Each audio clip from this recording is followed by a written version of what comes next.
What's up, guys? Welcome back to King Kraken Sports. Mike here, and apologies for the lighting first. It's 6:30 right now here outside of Toronto, so I'm not used to recording this late.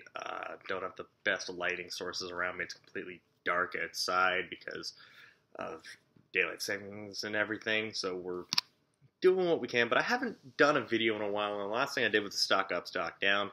But I noticed that I have not really talked about where I rank guys so far this year. I did a lot of that during the summer, and obviously a lot has changed since.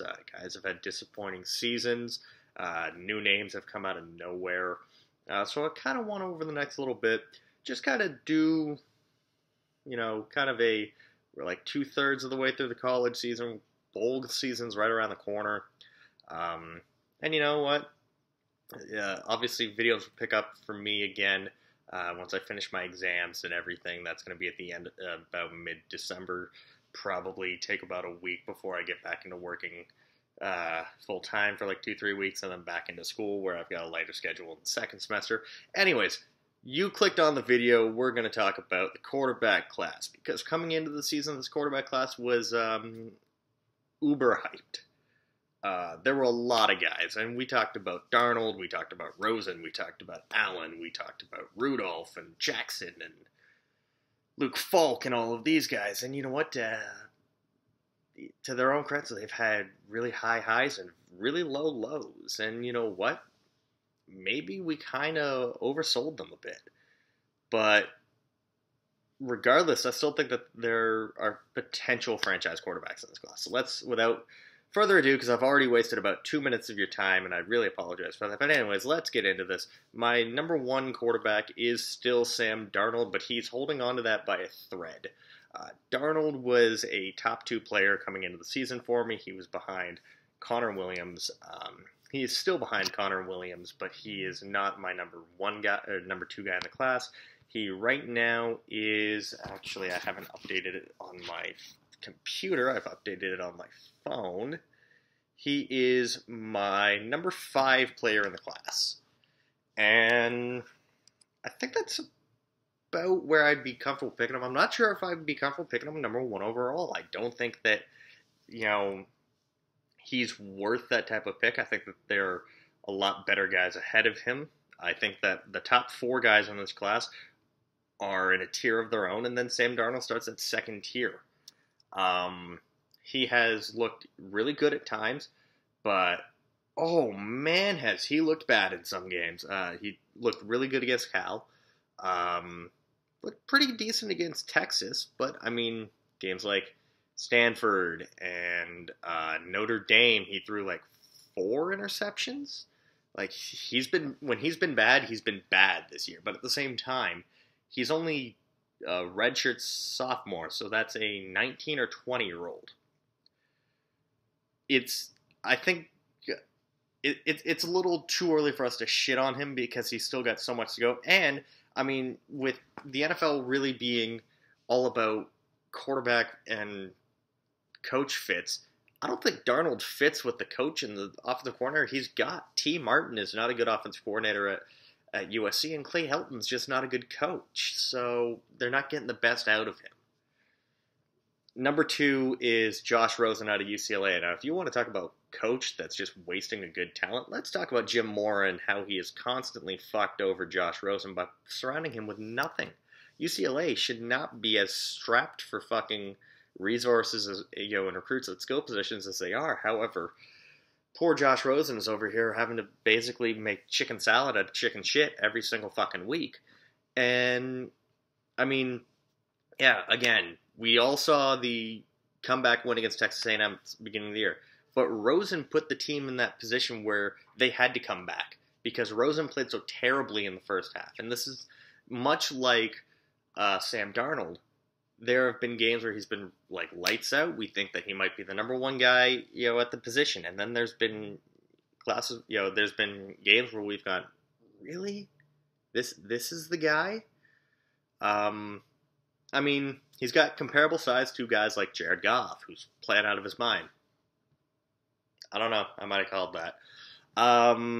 Matt Ryan, Marcus Mariota, although not as athletic. But and he does play that way. I think again he's got an issue with scheme. He's got an issue with coaching, and there are big questions about his off the field antics, his attitude, everything. But I do think that he's got a serviceable arm, not a strong arm. I think his arm's weaker than Darnold, but I don't. He's my number 7 guy in the class, so I still have a lot of faith in him. But again, it's going to be so dependent on where he goes. And if he's surrounded by good weapons, he's going to look great. If he's, the next Cleveland Browns quarterback, well, he's going to end up like every other Cleveland Browns quarterback.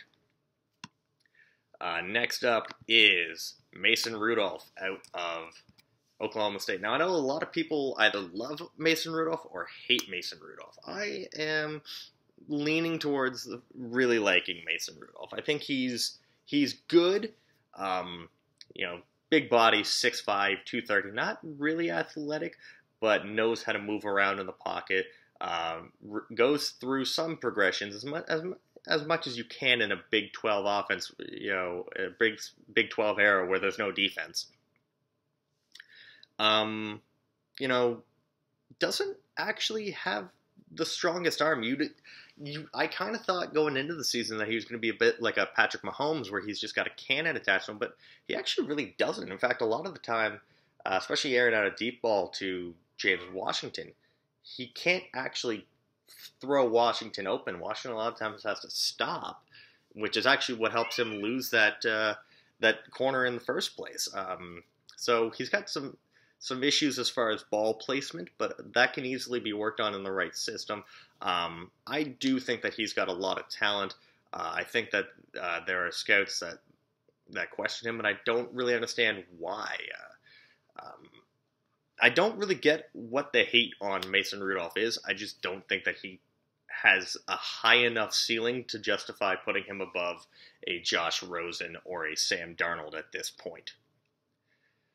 Next up, Lamar Jackson. And again, much like Mason Rudolph, you either love him and you think he's going to be the number 1 pick in the class or in the draft and the best at the position, or there are people who still don't think that Lamar Jackson is a quarterback at the NFL. Let's dispel that. He is a quarterback, but he's number 33 on my board, the 4th overall quarterback. Why? Is because I have doubts about how he'll hold up. There are some people who think that, yes, he could be the next Mike Vick, but that Mike Vick type player does not usually pan out. We thought that we were going to have the next Mike Vick with Pat White. I really liked Pat White in college, way before I knew what the fuck I was doing. But I have questions on Lamar Jackson's size. He's a very thinly framed dude. They thought Teddy Bridgewater was thin. And Lamar Jackson's about that wide. And they say he's 6'3". I don't think he's 6'3". I'm 6'3". I don't think he's my height. He looks like he's about 6'1". They say Lamar Jackson's about 210, 215. He looks closer to about 180 pounds. I really don't know how well he's going to hold up. And he's been taking the good thing is he has been able to avoid taking a beating because his offensive line sucks and his wide receivers suck. But is that athleticism always going to bail him out at the next level? I mean, he's completely clean off the field, which is good, but which keeps him from in the Manziel conversation. The problem is how is he going to hold up? And I just have way too many questions about that. He's held up at the ACC. He's played well, but he's got issues with accuracy. He's got issues with ball placement, and he's really fucking small, guys. He's really fucking small.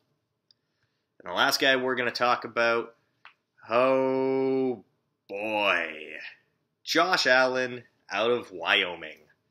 Yep, we're going to go there. He's number 45 on my board. I think at the beginning of the season he was number 20 on my board and my number 4 quarterback. So he hasn't really actually fallen all that much as far as ranking, but definitely he's fallen off as far as where I'd be comfortable picking him. And you'll see analysts like McShay and Kuiper, Matt Miller, they've all got Allen still relatively high because they've got the traits. And he's got the traits, yes.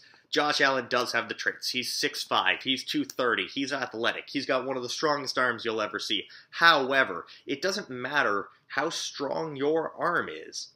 And that does factor in. Let me reword that.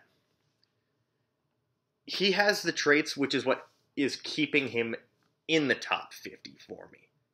He's just been so bad that if he didn't have those traits, we wouldn't even be talking about him. He'd be in like the double digits. He's just got those traits though. And you wonder, yes, he lost so much, but at some point, good players bring the talent around them up. He is being dragged down.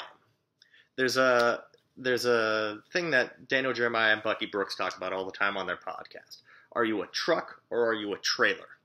A truck pulls the rest of the team behind them, puts the weight of the team on their shoulders. A trailer, they need everyone around them to be good. A good example of a truck is Tom Brady. A good example of a trailer is Blake Bortles. Which one do you think Josh Allen is? He's definitely a trailer. He's like the definition of a trailer. Because when he had guys like Brian Hill there, and he had a better offensive line, and he had his top 6 receivers from last year, we were talking about a good potential top 5, top 10 player. And I do think he's better than Pat Mahomes, who I had in the same area last year. And went 10th overall. But at the same time, he has been atrocious. He threw 92 yards against Hawaii. I could throw 92 yards against Hawaii. Every single player I've mentioned has had really high highs and really low lows. Mason Rudolph was awful against TCU. TCU has a good defense, but then again, they lost to Iowa State. Lamar Jackson has played really well against Purdue, and then he found Clemson. Josh Allen played well against Nevada, but then Iowa, Oregon, Hawaii. Hawaii's not even a good defense. It's going to be a long year trying to figure out where these quarterbacks are. And there are some good, quote-unquote sleeper quarterbacks. To talk about that, I won't go too much in depth on, but I'll just add them on here. Baker Mayfield, I really like him, just not quite as much as I like the potential of the other guys. Ryan Finley, Will Grier, Riley Ferguson, Luke Falk, who completely fell off a cliff the moment I gave him praise, and then my Cal Golden Bears utterly destroyed him and utterly destroyed his draft stock. That's going to do it for today, guys. As always, like, comment, subscribe, tell a friend, to tell another friend. I'll see you again soon.